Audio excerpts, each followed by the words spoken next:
Well, how great is it that you all are starting out on this new journey of a Grab, Gather, and Grow group as we dig into the 167 series. Some of you may have never been in a group like this before, and for others of you, you might be a veteran. Either way, we're glad that you are gathering together in order to grow in what we call a living relationship with Jesus Christ. And I brought something with me for this, our very first teaching session together. This is called the Nassau Herald, and it is my college yearbook. And you might be thinking, well, what in the world did you bring your college yearbook, Talbot, to a teaching video? And here's why.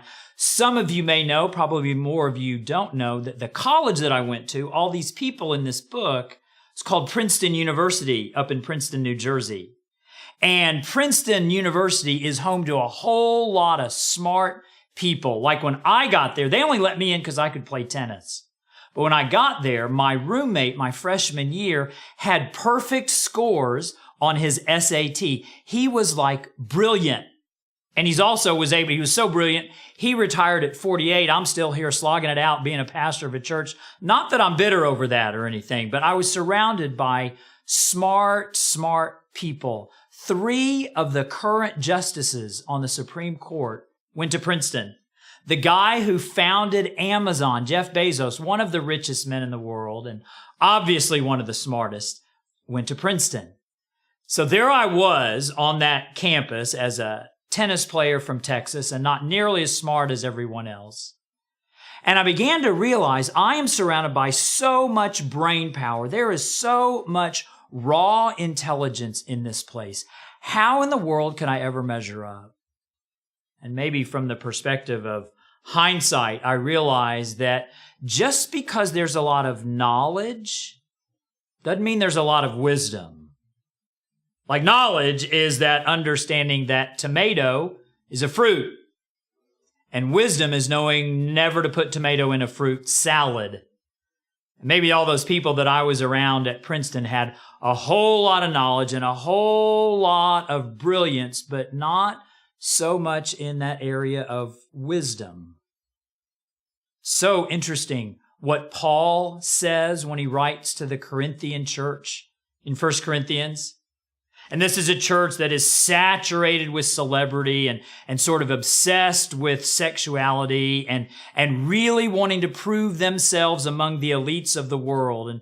And Paul, at the end of a long conversation about what's wise and what's foolish and what are your sources of wisdom, Paul reaches this conclusion: for the wisdom of the world is foolishness in the eyes of God.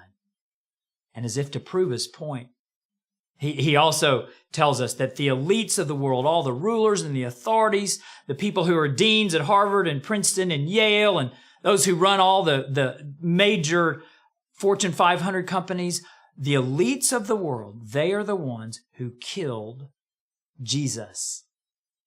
And when you realize that the smartest people the world had to offer, they greeted the arrival of the Messiah with murder, you'll never trust the world's wisdom again.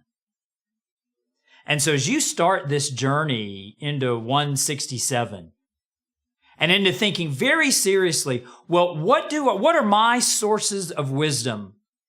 What do I allow my brain and my mind and my thinking to be exposed to for the 167 hours that I'm not in church every week? I just really want you to grow your suspicion of the world's wisdom, whether you see it in politicians or entertainers or athletes or cable news. Grow in that suspicion of that wisdom so that you grow in your appreciation of God's wisdom. It's kind of interesting. When I went to Princeton a long time ago as a Texan tennis player, not as smart as everybody around me, I had an older sister who was very strong in her faith. And before I left, she gave me this gift, and I still have it. It's an embroidered plaque that says Proverbs 1:7, "For the fear of the Lord is the beginning of wisdom." And what I did with this on that campus with all that brain power is I'd always put that up above my desk when I was studying, because I knew I was going to be exposed to a lot of knowledge and a lot of philosophy. And that was my way of, from the very beginning, surrendering whatever knowledge I was gaining to the greater wisdom of God. And I just pray that as you dig into 167, you and your life group will do that same thing. So as you all start your gathering together today or tonight, wherever it is that you are meeting, I just want you to begin by asking one another and sharing with one another, what are your sources of wisdom?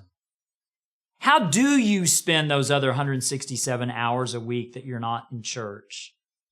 And how is the knowledge that's coming in, the information that is coming in, how does that measure up with the revealed wisdom that's already in Scripture? And another great question for your group to consider is, how is it and when have you experienced that the most dangerous lies in the world come disguised as love? And how are you vulnerable to that? And how are you learning to see through that? Y'all have a great conversation. And I will look forward to seeing you next week when we will be talking about the oldest religion in the world.